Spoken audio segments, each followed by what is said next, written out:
could just say he does stuff, but we do have one other handout up here, and that is for Thursday's talk, which will be in a television studio and broadcast out.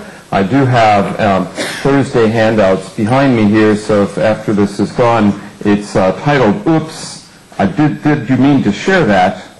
Open source, open courseware, and the learning objects of tomorrow. OOPS stands for the Open Source, Open Courseware Prototype System built in Taiwan by Lucifer Chow, who's translating MIT's courses to Chinese. So I'll talk a bit about OOPS, and I'll talk a bit about MIT's courses. I'll talk a bit about Google and Wikipedia and blogs and Skype and Google, all sorts of technologies that have come to flatten the world of learning, and how learning is available to anyone, anywhere today through the 10 trends in learning related to the book The World is Flat.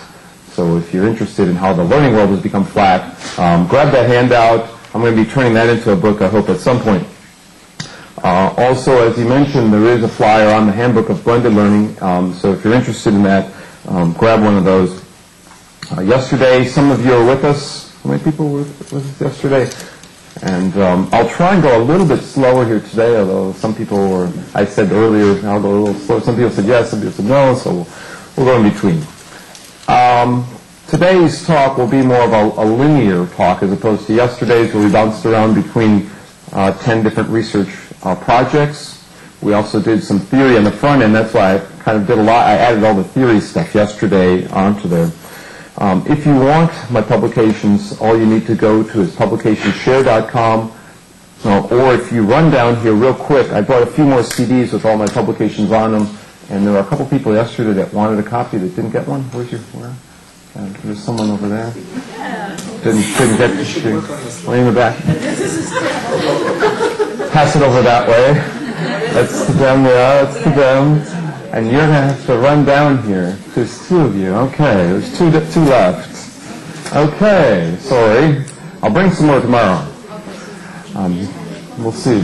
So, trainingshare.com will have these talks posted. If you want copies of these talks, they'll be there. I'll be walking through with you today advantages and disadvantages of blended learning, definitions of blended learning. I won't get to the implications or the challenges. Originally, this talk was scheduled for an hour and a half. When I got here, I found it's an hour, so I've deleted about a third of what's in your handout there, so it will not follow along exactly.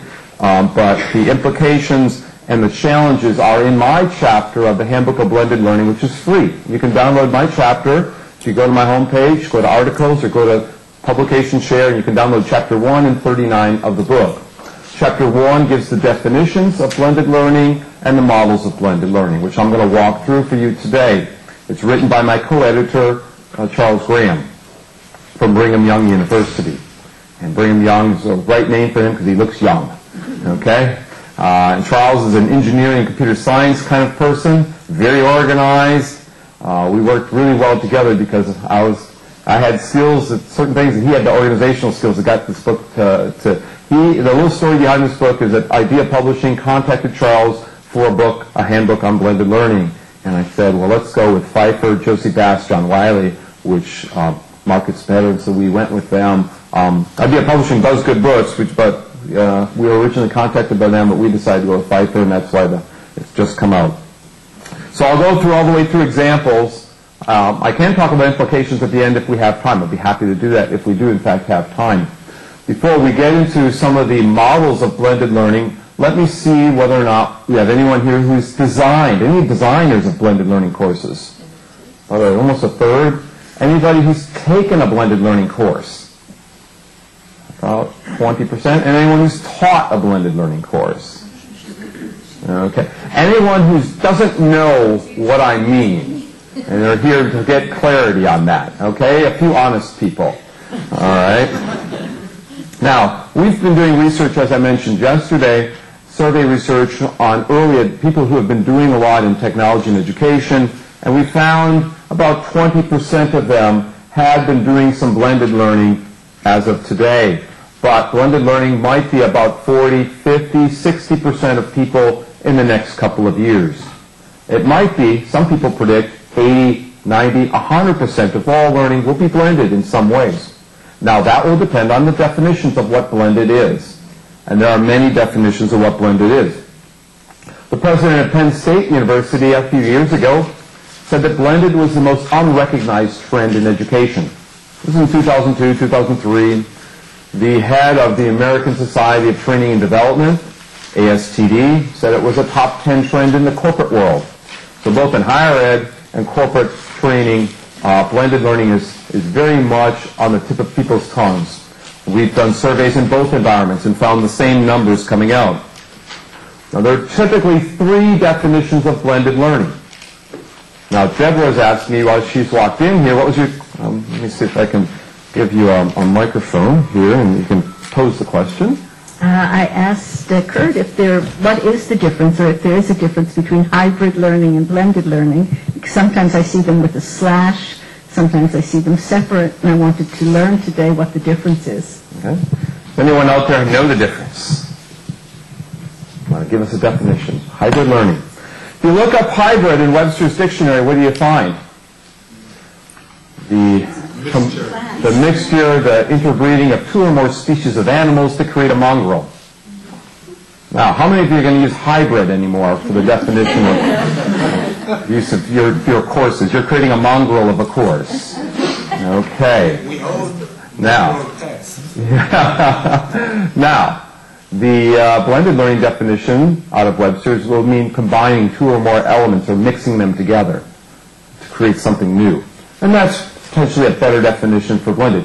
Typically in the U.S., the higher education, in North America actually, Canada started this notion of mixed model. Linda Harrison at Simon Fraser coined the word mixed, and people went with mixed in higher ed. In corporate, they went with blended, and in military training, they went with hybrid. Okay? So they're all talking about the same things. However, hybrid tends to mean, a little bit more often, the combining of technologies. Synchronous and asynchronous, a little bit more often. And that comes back to this first definition of blended.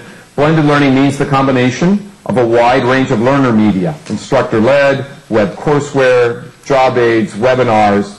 And this definition comes from Josh Bersin, who has the other blended learning book from Pfeiffer Publishing, but it's corporate. He comes from the corporate, and he tracks in his book, if you want to get his, anyone in here from the corporate world or for-profits? A couple people, yeah. I'd recommend, a number of you, okay, I'd recommend his book because he'll go through return on investment of 8 examples of companies that are doing blended and how they're making money through blended learning. Josh Bersin. So he's got a definition, and he's wrong. Second definition from Margaret Driscoll and others talk about the combining of instructional pedagogies, combining constructivist, active learning, and didactic, lecture-based. That's an interesting definition, but if you think about it, if we go with this definition, we've been doing blended since forever, since whenever we started teaching something to someone. If we go with this definition, then blended learning will not provide us with anything useful. This terminology will not. It's the third definition, the combining of face-to-face and online, that at least lets us talk about something that's distinctive and unique. Okay? So Charles and I went with the third, and to be honest, this is Charles, my co-editor's definition. He's an engineering type. He wants something definitive and well-defined. I'm coming from educational psychology. I used to be an accountant. Now I'm in instructional technology. I really don't know what to believe anymore. Okay? I'm a little more broad in my definition of blended, but we'll go with this for the sake of this lecture. Okay? Now, the history of distance learning and classroom-based learning has had those two apart. We've had traditional face-to-face separate from computer and learning environments. They've been always talked about separately. And I worked in distance learning programs. As I mentioned yesterday, went through graduate school, got into graduate school through Wisconsin doing distance learning. Now we've got this blended presently happening where we have face-to-face and online. In the future, there's going to be a ubiquitous overlap. We actually won't need the word blended anymore. We won't need e-learning anymore. We'll just start talking about learning again. It'll just be part of the environment. It's like the person holding up earlier, the little mobile technology, the Trio or Palm, showing me in video. I was watching myself, live being streamed, or 30-second delay being streamed.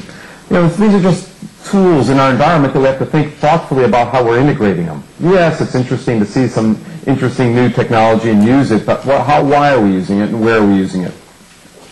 Now, traditional environments on the left-hand side are live, synchronous, high fidelity. I can touch you, hear you, smell you, talk to you, and so forth. High humanness. On the technology side, we have distributed virtual. We can be anywhere. We've got people remotely watching this session. In fact, on a 30-second delay, they're watching this. And tomorrow and Thursday in particular, is going to be streamed and archived, distributed. It could be asynchronous. We were talking this morning. I was talking to some people who are doing both sync and async, in particular synchronous, but asynchronous, anywhere, anytime, you can jump in. Any place you happen to be. I was doing some online teaching to my class. Low fidelity, mostly text. Now this is changing. Low fidelity online is moving to, you can actually have smells that you send back and forth, you know. But you can see people through webcams and so forth that we couldn't maybe 5 or 10 years ago. And no humanness, well, there's more human touch. What's happening now is that traditional and the online are coming closer to one another. This bridge, this overlap is becoming more evident for us. For seeing this linkage more clearly between the two sides. Now, why would one want to venture into blended? And I mentioned return on investment to the 3 people who are coming from corporate in the front and the middle here. So the third reason to do blended is to save money, return on investment. IBM saves millions and millions of dollars a year by, instead of sending their salespeople to a week-long training event, maybe send them for a couple days and do a bookend approach where you have online activities, then face-to-face, then more online activities. Or what they call an anchoring event, where they have a face-to-face activity because people want to see each other face-to-face, then they do follow-up things online. Or they meet totally online and avoid the travel and hotel bills and meals altogether. So there's this return on investment calculations. Second reason to do there's a third reason in the corporate world. They're also doing on-demand learning, so they're getting the content sent to them when they need it. On-demand workflow-based learning, so when you need a job schematic of some kind that's shown to you and you learn the contents and so on. Now, the second reason to do blended is access, and that's the reason I'm in this, is you want people to access and learn that didn't have access before. So you have people in remote areas potentially, or who might be studying at the Open University of Israel, as you were mentioning to me a couple hours ago, who are located around the world, who might be in other cities, and they want a degree, or they want to learn, study Hebrew studies, or whatever it happens to be, and so access to that is not available, maybe in parts of Russia where they happen to be, but they can get it online. Okay? Third reason to do this is potentially thinking about your pedagogy, improving our instruction, moving us maybe necessarily away from didactic, declarative, lecture-based models to interactive opportunities to extend your class beyond the 4 walls. When class ends, it doesn't really end. We can keep talking about things and do a debate after the class ends. Now, the Pew Foundation funded in the U.S. 30 projects for $6 million total to integrate technology. And there's a website. If you type in Google, program and course redesign and Pew, just type in Pew, you will find these studies. What they've done is they've put the objectives up of everyone, they put the results up, they put the lesson plans and the return on investment calculations, the Excel spreadsheets.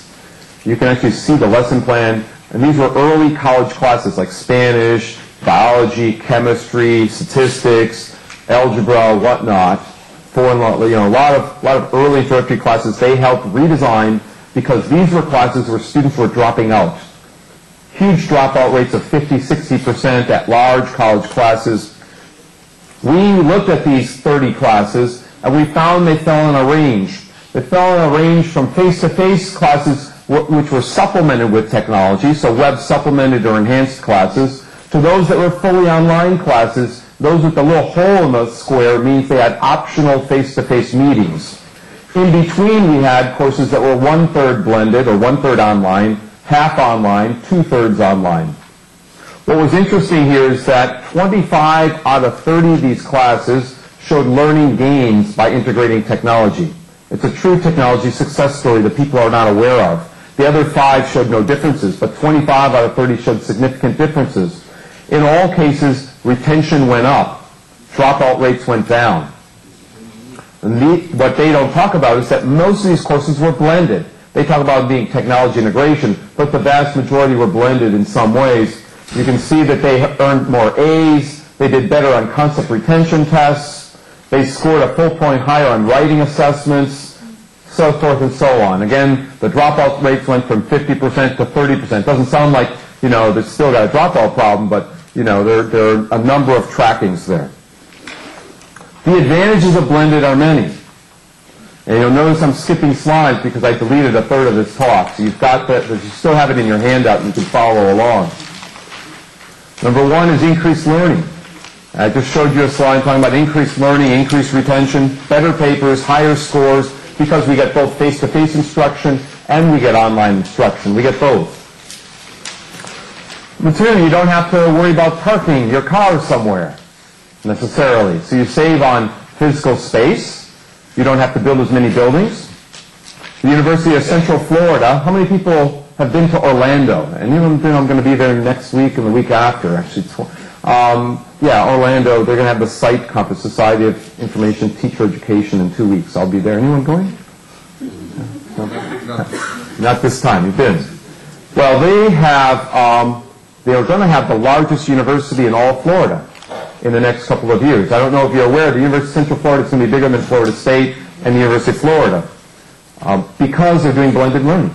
They're able to, and they're building buildings like you wouldn't believe, but they just don't have enough buildings going up like China right now. They're building universities like crazy, and Taiwan was 10 years ago. But blended learning is going to help in that regard, and they won't have to build as much physical space. So physical class space, convenience, flexibility, interaction. We can extend interaction beyond the classroom setting, and introverted students tend to speak more online than they do face-to-face. And we talked about this, some of you were visiting me earlier. Where was it? Yeah. Right there. Okay. So there is some work out there that shows that introverts participate more. Disadvantages, well, what happens when you decide to do blended? You don't give up what you were doing face-to-face, and you just add more in. As you add more ideas in and you don't give anything up, it's going to overwhelm you, and it's going to overwhelm your students. So it's going to be a daunting task. Okay? You have to think about, what are you going to give up? Why are you doing this blend? And so it's okay to experiment with one or two new things. That's fine. And keep them. Our mission at Indiana is to experiment with one or two new things every semester. Our building is built for technology and education. We're administering the internet too, and so forth and so on. But don't get carried away, is my other point. Some of the other problems is procrastination.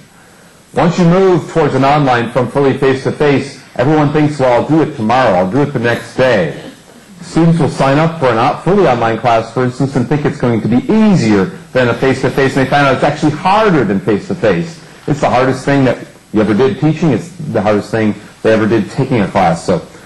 And some people can be resistant. Students might be resistant or hesitant. There's all these kinds of negative things out there. Now, $1 million question. And I did bring $1 million with me. Here.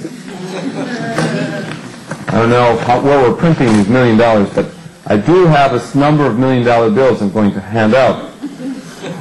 Where is blended learning beneficial? I want you to think about that. I'll let you think about that for a second. Here's the plan. We get the warhead and we hold the world ransom for $1 million. Why make trillions when we could make billions? Okay, now who's got an answer for us? Where is blended learning going to be beneficial in either college classes, university classes, corporate classes, nonprofit? Where will blended be beneficial? In language classes. Language classes. Okay. Why language classes? Because I think the boring things, maybe they can do online. Just get it over with and say, classroom kind of for communication, talking, new things. If they could get onto, a community site and start chatting and getting into forums, that would be better. But I still think they need that teacher there to pat them on the shoulder and say, keep going. Okay. We can do the boring things face-to-face and do the fun things online, too. Here's $1 million. All right. Anyone else need $1 million today to take home with them? There were a couple people that stayed, I know. They saw the money up here. Yeah. Anyone else need some money? Yeah, go ahead. When there's a lot of students, A lot of students. Big classes. Huge classes. You're looking ahead in the handout. Okay. Go ahead, I'm Patsy. involved in a project with the funding of the state that encourage big classes. Big classes, right. And Australia in particular has moved to big classes. If you've been to Australia, you see huge lecture halls. 750 students in a lecture hall. Okay? Anyone here teach big classes? Just, what's big is big? 80 or more, 50 or more? Anyone teach 50 or more? This is not big, this is That's what standard, yeah. Okay? Where's another hand back there? What else? School. Anyone else? Yeah. In the corporate world, when you have to do that hands-on classes, you can move theory part online as well. And also true in the U.S. in our vocational training, where they do the lab face-to-face and they do the theory and general education online. And our vocational institutions move the theory classes and the writing classes and the math classes online, and now teach the labs face-to-face. Pretty good, yeah. Do you want to remember? Yeah. In classes where people are in the periphery, and in classes where people are in the periphery, and we can't get them into any center, and we need to be able to teach them anyway. Exactly. So reaching people. Great. Good answer. Yeah. You have your hand up? I would say a very diversified student body. Okay, so you want to get, here's the thing about diversified student body, very good, is that, and also where you want to standardize the contents and have some standard contents up there for this diverse student body so they can all have some basic knowledge maybe that they're getting to. Yeah, go ahead. the Open University. Okay, that was the answer he was waiting for, right? Yeah, the Open University, very good. Pass that back and we can get that behind. Yeah. Everywhere. No, I don't know about the. I get this I always. Usually it's the first answer I get. Someone says everywhere. Yeah. Okay. Everywhere. It would be beneficial in any platform and in any environment. Okay. What do you teach, or do you teach? I teach. What do you teach? I teach law. Law. Yeah. I tell you what, if someone from law is at a session like this and is interested in blended learning, he definitely deserves $1 million. It's usually the law professors who don't come. So, okay, great. Good to have you here. Yeah, I met a dean of a law school when I was in Pittsburgh at Duquesne, and he says, we don't do online or blended here. It's just, it's just totally foreign to them. Well, okay, let's look at some of these. Where is blended learning beneficial? There's a website you can go to from the Pew Foundation. Large classes. Huge classes that they were doing, those Spanish classes and psych and elementary stats and so forth. Classes that need certification. So you put some of the materials, like I'm an accountant, or what we call a certified public accountant in my former life, a long time ago. Well, now accounting is being put up on the internet with the standards because of the ethical problems we had with Enron and other things over the past couple of years, decade. Arthur Anderson, I don't know if you know about the scandals we had. Standardization, professional development, professional growth, teacher professional development online. We've done a lot of that online. And then, as you mentioned, writing, English, literature, all these. The internet is a gigantic writing tool, and I was a writing researcher 10 or 15 years ago. The internet's a gigantic writing tool, not a gigantic toilet. It's a writing tool, okay? Students don't know they're writing. They're engaged in writing. Now, Margaret Driscoll points out that you can put assessments up online. In the corporate world, you can put your assessments up after training. Maybe have pre-assessments so students can see what they know before training. You can have a community of practice. In the corporate bookend model, you can have a face-to-face session and then follow up online, a community that you build to create a community of practice, communities of learners, whatever it is that you want to create that community, a sense of social connectedness. With all these new tools coming out today that I'll talk about on Thursday, blogging tools and wiki tools and all, they're all community-based kinds of tools coming out. You may or may not be using them. Reference materials on the internet. Most people are doing that, putting supplemental reference materials up online, right?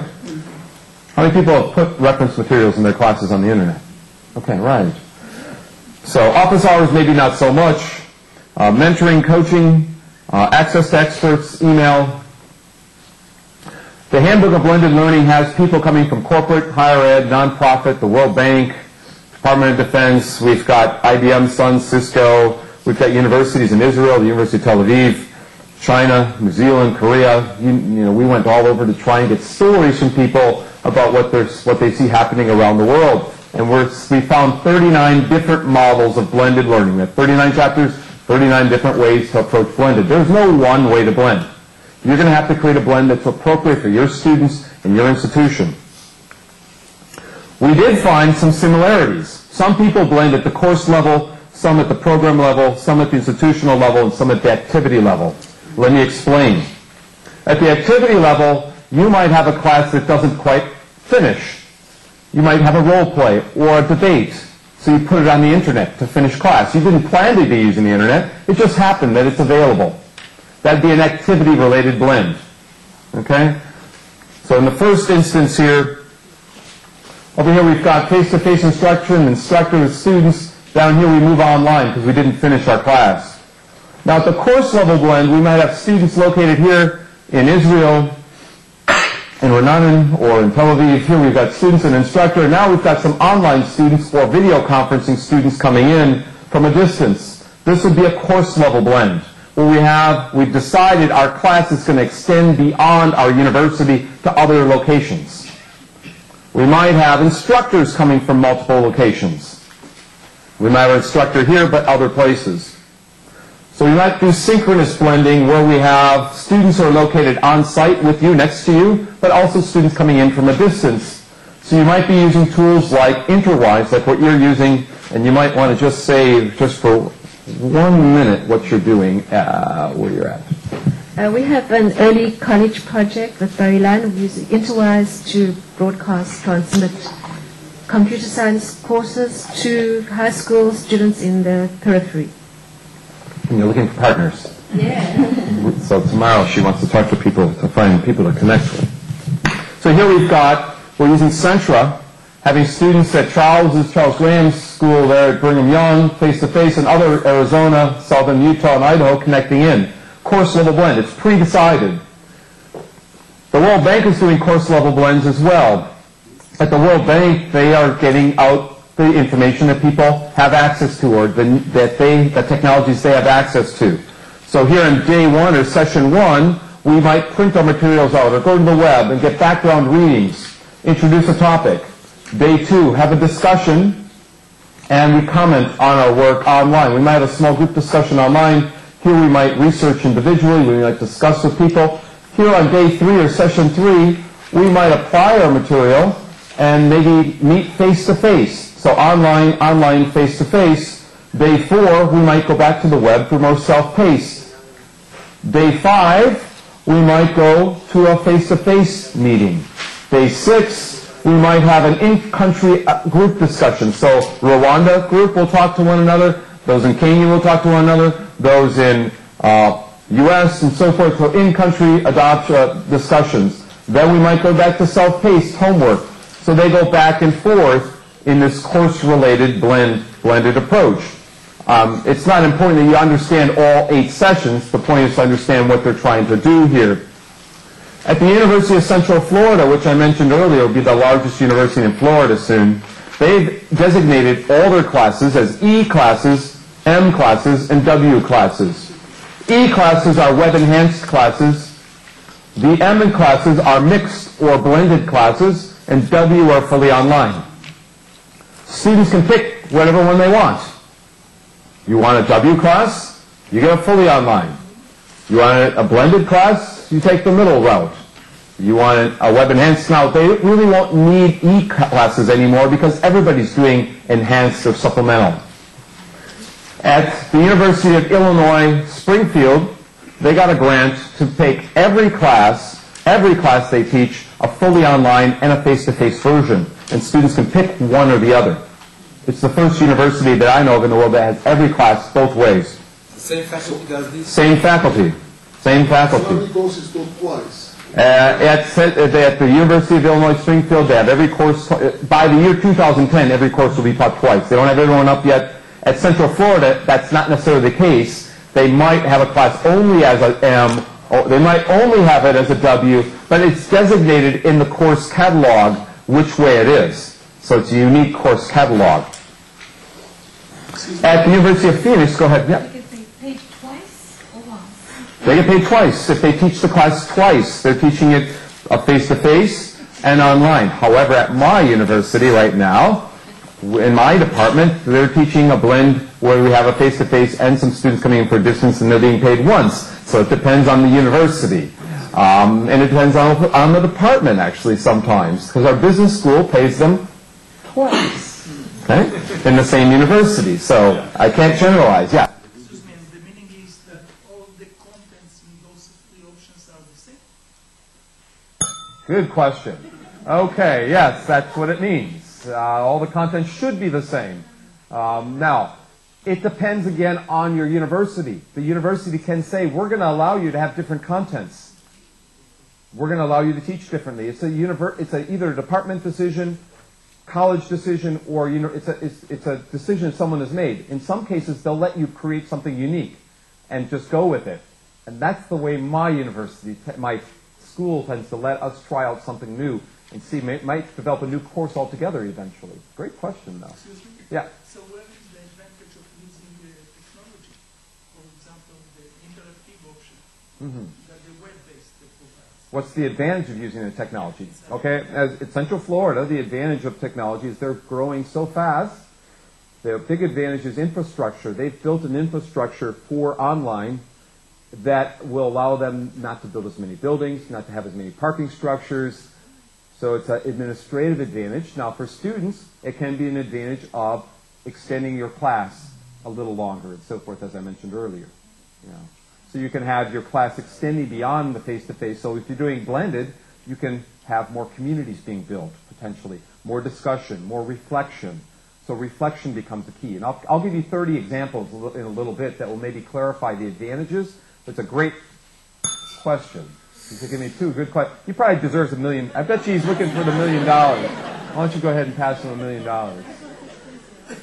At the University of Phoenix, I'm sure you've heard the University of Phoenix. The University of Phoenix has gone from, they have 200,000 students now.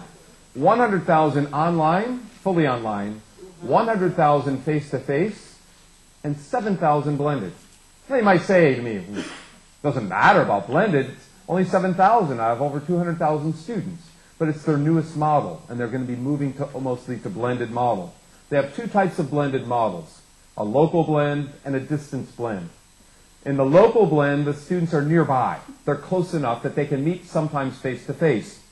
So they meet face-to-face the first week and the last week of a 5-week class. 1 week face-to-face, ending face-to-face, 3 weeks online.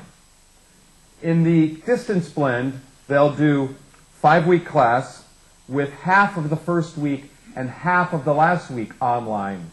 So they'll have 4 weeks, half of the first week, half of the last week face-to-face. They have 4 weeks online, 1 week face-to-face. And they transition, the last day, they transition from one course to the next course. Okay? It's in the book. All these are in the book, by the way. I'm going through the book for you. At Microsoft, they use a blend. And by the way, I have a student working at Microsoft, and she says, we're not doing any blended learning. This is our customers. You know, Microsoft always lies. I'm sorry, you guys from Microsoft?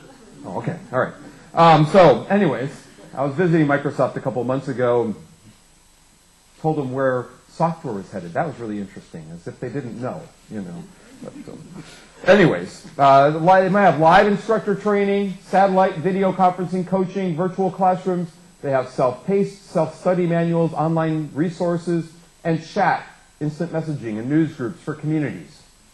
Now, their customers are doing blended at Microsoft, where they might have self-study, online or face-to-face, then a face-to-face classroom, then a virtual synchronous like WebEx or Breeze or Horizon Live, where you online doing application sharing and chats and polls. Then an e-learning classroom, where in the corporate world, e-learning is typically online, self-paced, no instructor. In the higher education, e-learning means asynchronous with an instructor. In corporate, it typically means synchronous synchronous with an instructor, or asynchronous without. Does that make sense? Yeah. Asynchronous, self-paced, no instructor, or synchronous, there's someone there telling you what to know. In higher ed, we can't afford the synchronous yet, but it's coming, and that's what they're working on. They're doing the research on it to tell you what's coming. So we've got virtual classrooms, we've got face-to-face classrooms, and we got communities. At IBM, they have management training. They give competency tests on the front end, and you can look at their model in two ways. The first way you can look at is lack of humanness. You might get cases or quick views or repositories of information and learn that material with no human feedback, just computer feedback. And then you go to level 2 and do simulations and scenarios, again with computer feedback, but it's more interactive. This is just material online. This is interactive material. Level 3, there's a human being you're interacting with as well as a computer.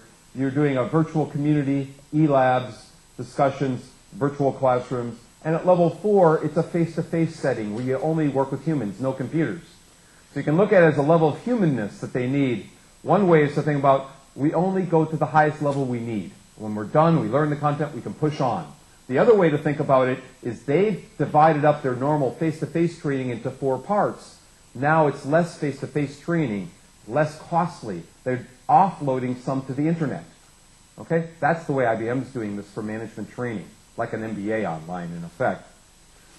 At Microsoft, Sun Microsystems, they have an ecological model. This is the best model, I think, in the book. If you think about teaching and learning, it's a complex topic, okay? So we've got learners self-navigating. We got learners being guided by teachers. We have content focus and experience focus. In this quadrant of content and learner self-navigation, we can study books by ourselves and articles. In this corner, learner self-navigation and experience, we can have projects, role play, discussion, practicing. In this corner, we have content with a teacher. We have videos and synchronous and lectures. So here's teacher-led. This is student-led.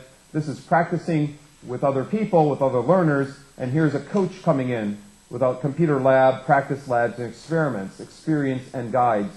So they've tried to divide up what technologies might fit in each of those quadrants to think about the blends that are possible. Do we always need a teacher? No, you don't always need a teacher. Do we need teachers? Yes, we need teachers. It's not an either-or question always that we're not wiping out teachers here. Teachers become more important actually in blended models than they ever were because you have to think more carefully about what you're doing. We also in the book talk about 3 types of blends: enabling blends, enhancing blends, and transforming blends. Universities that are fully online are using the internet as an enabling blend. So the University of Phoenix, 100,000 students that are online are enabling blend. We have a university called Capella University, Walden University, and Jones International University. If you've heard of any of those are enabling blends. They're using the internet. They're only able to do what they're doing because of the internet. Enhancing blends are what you're doing. You're taking content you were teaching in law or in English or wherever, ESL, EFL, and you're putting it, part of it online. Transforming it maybe a little bit gets into third. If you're taking that content and teaching it in a totally new way, you're transforming your teaching. At the University of Waikato in New Zealand, they have a continuum that they've developed. From having supported online classes with taught face-to-face with some technology helping, to having somewhat online, some maybe alternating class. We meet Mondays face-to-face, Wednesdays online, Friday face-to-face, mostly online and fully online. It might be easier to see it this way. The University of Glamorgan in Wales has this continuum from having ICT, PowerPoint, helping my talk. Right now, this is technology-enhanced talk. I'm over here. If I put some of this online, which is being streamed, this is now a web-enhanced lecture because it's being streamed up to the internet. My lecture notes might be up there, which I'm going to be putting up. Discussions, we could have a discussion up online. We get over here, we have assessments and tests, interactive materials, discussion forums, and over here the whole class is online. These are all in the book if you want to read about them.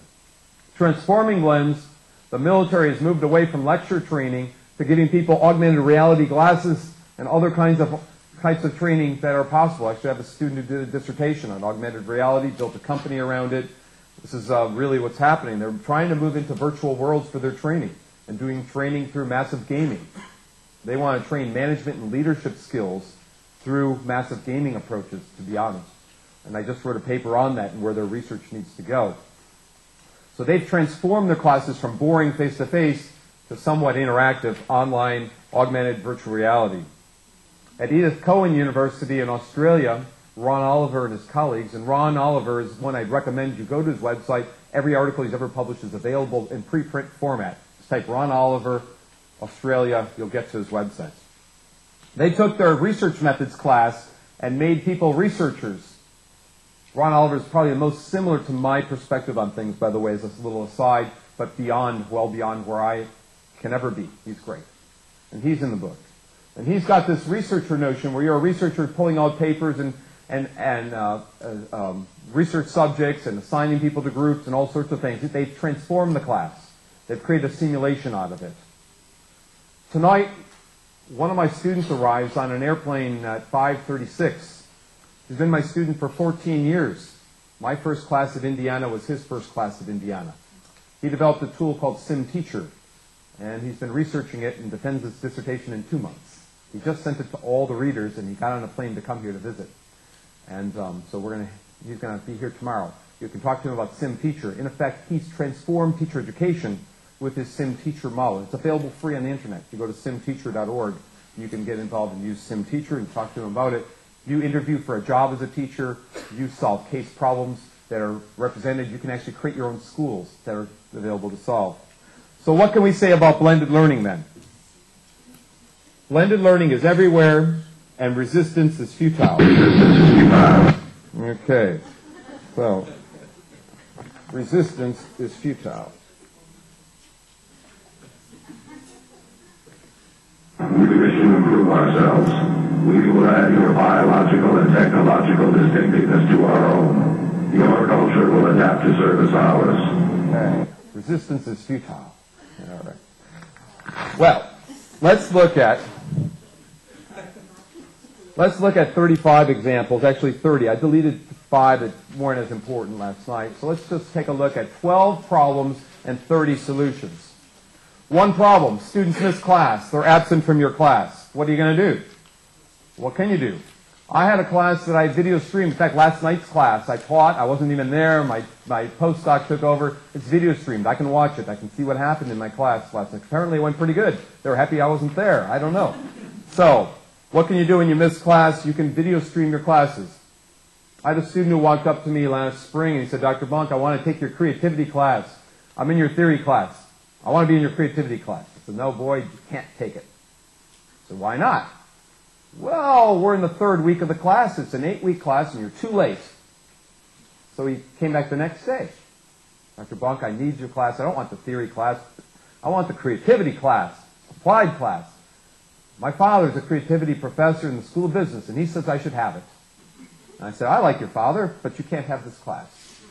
Comes back the next day. He says, Dr. Bonk, you video stream the first 2 weeks. I can watch them and catch up. I said, you're right. You're in the class.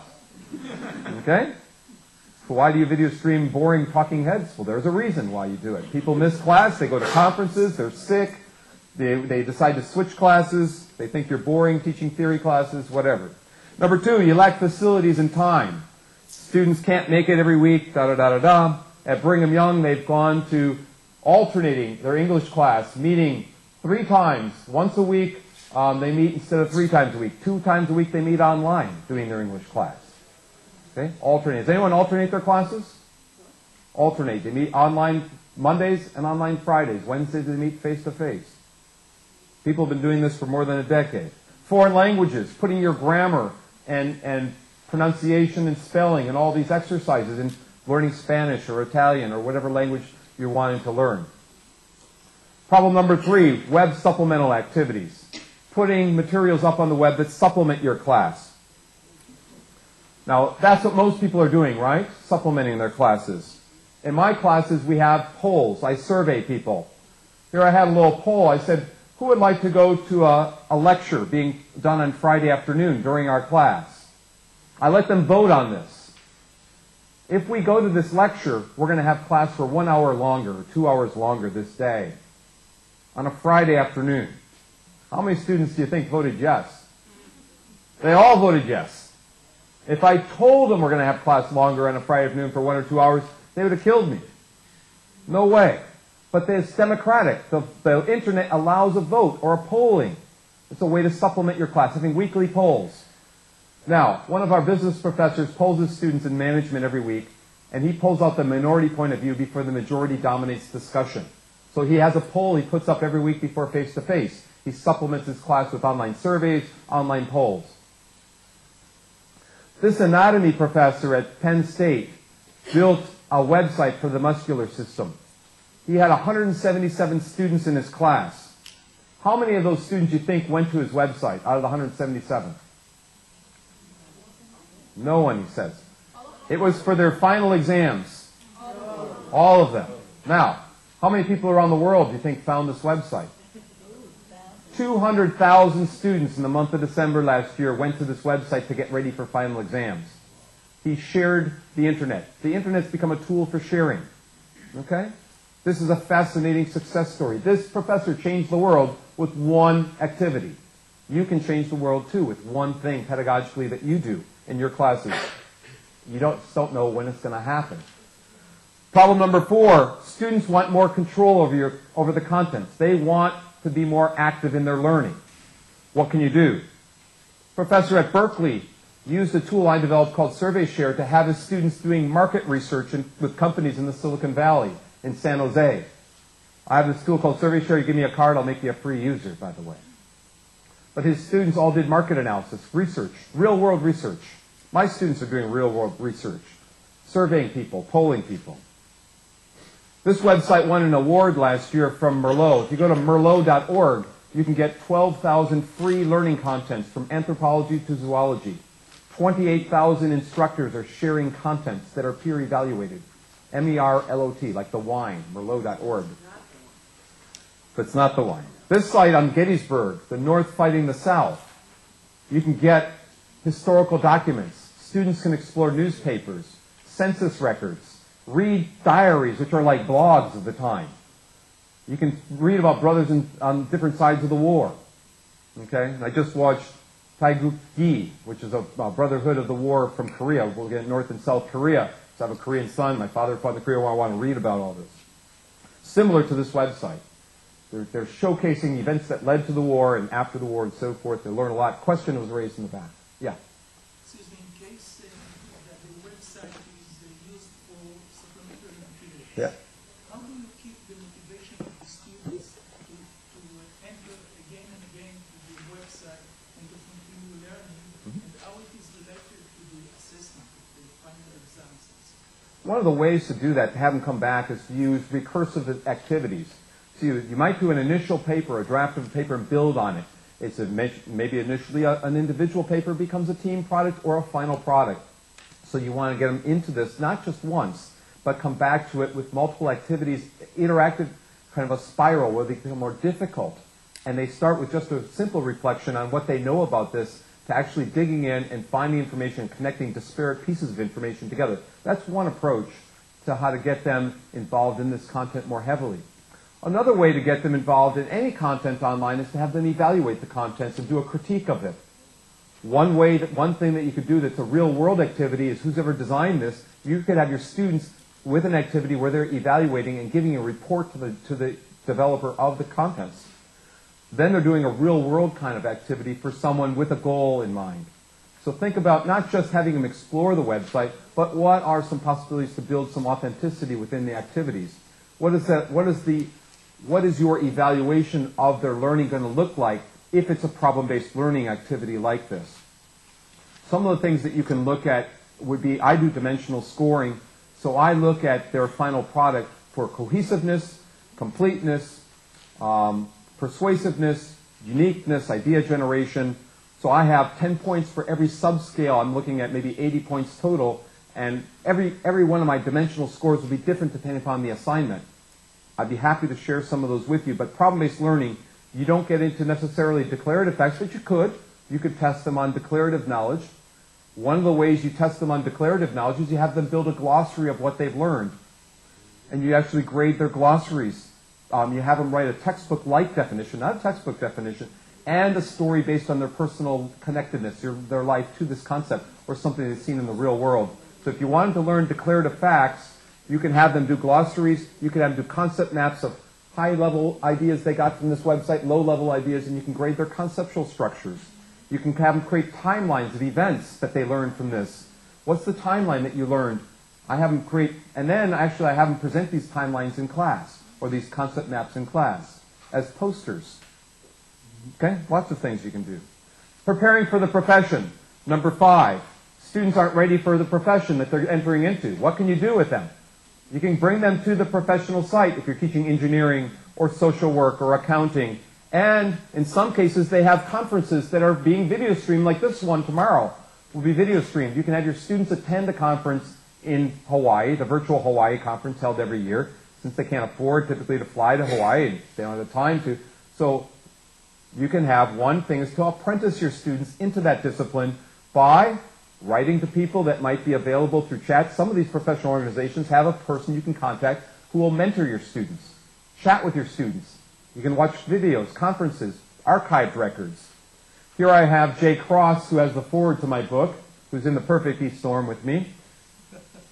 He coined the word e-learning. So he's talking to my students about how he coined the word e-learning back in 1998. And my students are back in Indiana. We're in the Middle East here doing a little session.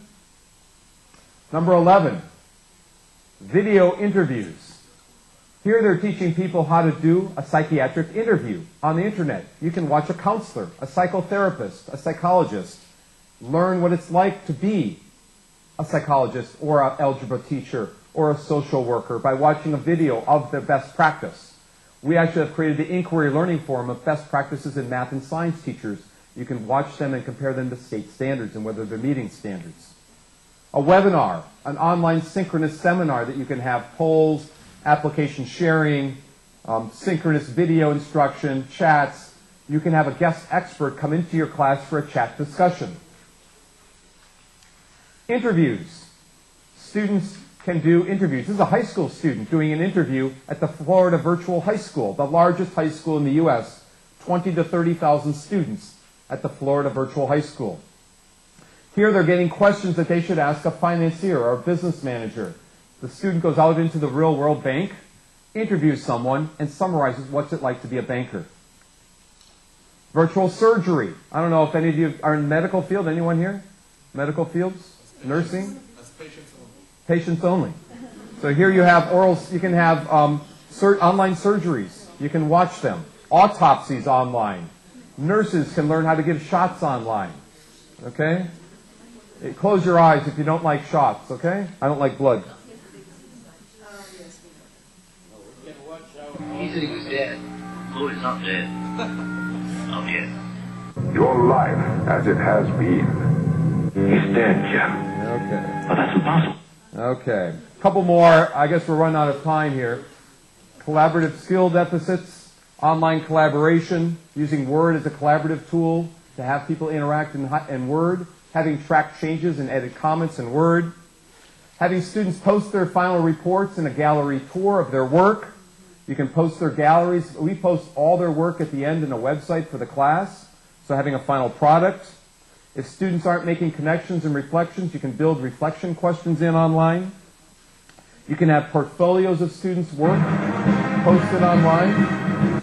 This student had his marching band music up online, but portfolios of their ideas. Having students in field work, reflecting on their field experiences and how it connects to the class concepts.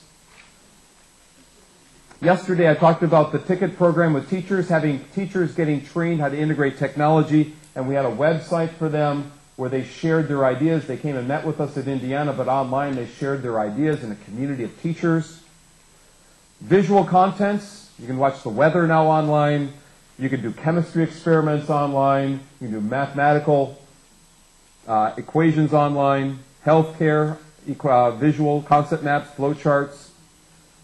Hands-on accounting labs are available online. Simulations in accounting online. Case-based, this is a boardroom where you enter into a boardroom and solve case problems for a business. Archaeology online, you can do archaeological digs, find real-world artifacts, manipulate them. Psychology experiments, chemistry experiments, frog dissection, microscopes online. Game shows online. Videos with questions online. I'm just showing you a few things. A crime scene where you analyze what's happening in the crime scene and come to conclusions. Video papers where you have a video behind a paper. You watch a video and you read the paper that maps onto the video. This is a free tool available on the internet called the Video Paper Builder. audio dramas where instead of a case, you hear it, you listen to a case. You have actors and actresses talk about a case. And finally, web streaming. Like we're doing right now, streaming out content to the internet. We have an expert who might chat with your students in a web discussion, online discussion. So some of you might be doing online assessments. Any of you doing online assessments? Some of you might be doing online reference materials, right? Some of you might be doing online, anyone doing online mentoring and coaching? Simulations and games? Surveys, polls, and research? Okay, good. And anyone, I asked the last one earlier. So the implications and challenges you can read about. Inside the matrix. I've got my... They are everyone. My future predictions there from Ed Media during Hawaii a couple years ago. Some of you were there. But you can read about them in the handout. You read my article. Remember, resistance is futile. Get on with it. And, Yes, get on with it. Bjorn wants me to get on with it. And I just say, tomorrow I'll be back. I'll be back. Okay.